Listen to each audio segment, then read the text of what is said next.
For the last 4 years, I've been working on a long-form documentary photo project called Back Home. It's a long-form documentation of my home state of Mississippi. But lately, I've been wanting to work on something else, or more so simultaneously. You see, my project in Mississippi is going to take a very long time. I mean, it's a long-form documentation of the state. I'm already 4 years into it, and I could see it taking another 4, 5, 10 years. Who knows? So I love the idea of being able to work on something in the meantime that's a bit more short term. You know, something that I can start and finish within, say, a year. But that's when I had the idea. What if I document the entire process of making a project, from start to finish, from everything that I know, learn, and mess up along the way? So in this new series, Making a Photo Project, I'll be documenting the entire thing, from everything that I know, everything I learn, everywhere that I mess up, anything and everything that comes along with making a photo project from scratch will be documented in this series. So, welcome to the first episode. Obviously, when it comes to starting a photo project, the first thing you got to do is find a subject. This process looks different for everyone, but I can tell you what works for me. If I'm photographing something with the intention to share it with others, then I feel like I have a duty to give that audience the most authentic and truthful view of that subject matter. And I kind of already have an idea of what that subject could be, so that's what I'm out here today doing a little bit of a scouting trip.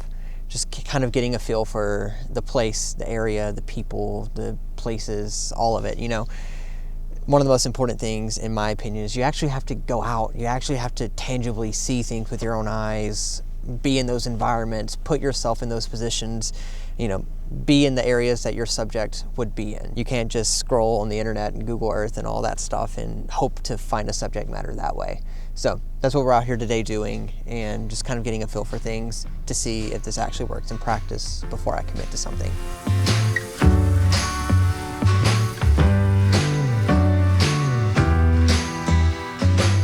So again, I'm not out here trying to make serious work right now. I'm really just getting a feel for the landscape.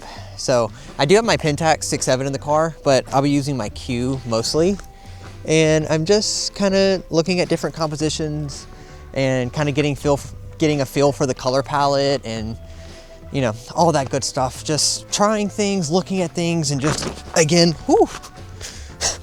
being in this environment, which honestly, it is so cool out here. It's such a different landscape than what you can find anywhere else. I almost died back there. Now that I've spent some time scouting, I have to be realistic about what I can actually achieve. So that's when you have to ask yourself the question, what are the restrictions that I have to work within to make this project possible? I've seen too many times people start projects only for them to fail, only because they were too overly ambitious. Ambition is great, but at the same time, you gotta be realistic about what you can achieve. For me, this project needs to be done within a year, and it's gotta be geographically accessible. Since I am actively working on my Mississippi project, and I am a full-time working photographer, it's got to be pretty accessible, and it's got to be able to fit within my schedule. It's got to be close by so that I'm not spending too much of my time just driving to the location. And I got to be able to fit it within my schedule so that it doesn't take away from the other projects that I'm working on. And things like this barn right over here aren't going anywhere. And then both of those things together will allow me to start and finish this project within a year, which is kind of the whole point of this. So far so good. I mean, it is freezing and it's winter in Illinois, so not only is it cold, but the light is just gray and flat. But again, it's just about putting yourself in these environments, in these situations, and tangibly getting a feel for things. I think I'm heading in the right direction. I mean, I have to narrow this down further and get a bit more granular with what I'm trying to photograph, but this is a great initial scout so far. But more on that in a second.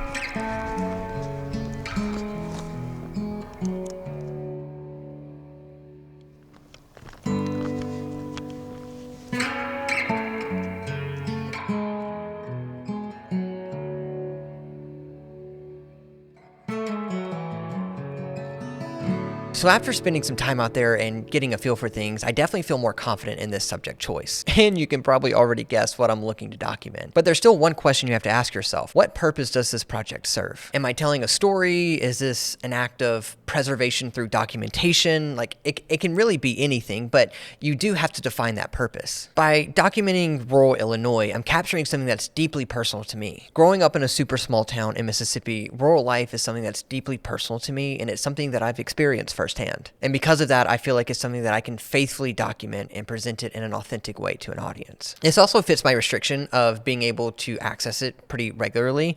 As a Chicago resident, rural Illinois is pretty geographically accessible to me, which will also allow me to complete my other point of criteria, which is being able to complete this project within a year. It also serves one last purpose that I kind of had in mind when starting this project, is practice. See, I'm not a Mississippi resident anymore. I'm a resident of Chicago, so I'm 12 hours away, and that means that I can't always just go down to Mississippi whenever I want to make work. So there tends to be some downtime in between outings of going to make work, and I want to be able to work on something in the meantime.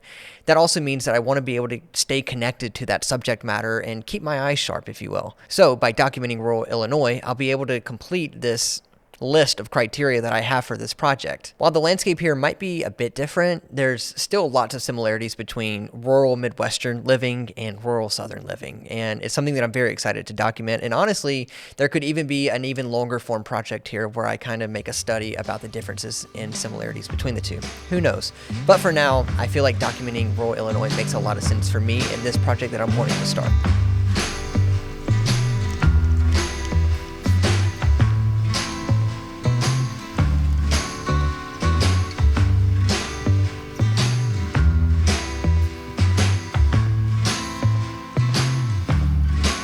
So that's kind of the bare bones of this project. Again, you have to start with your subject matter and go from there. And I think rural Illinois makes a lot of sense for my situation.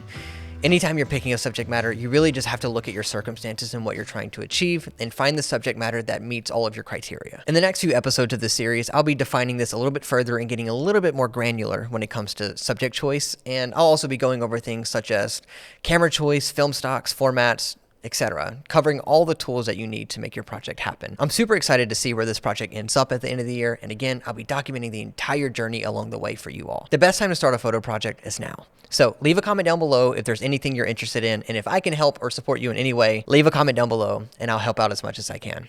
As always, thank you so much for watching, and I'll see you in the next one.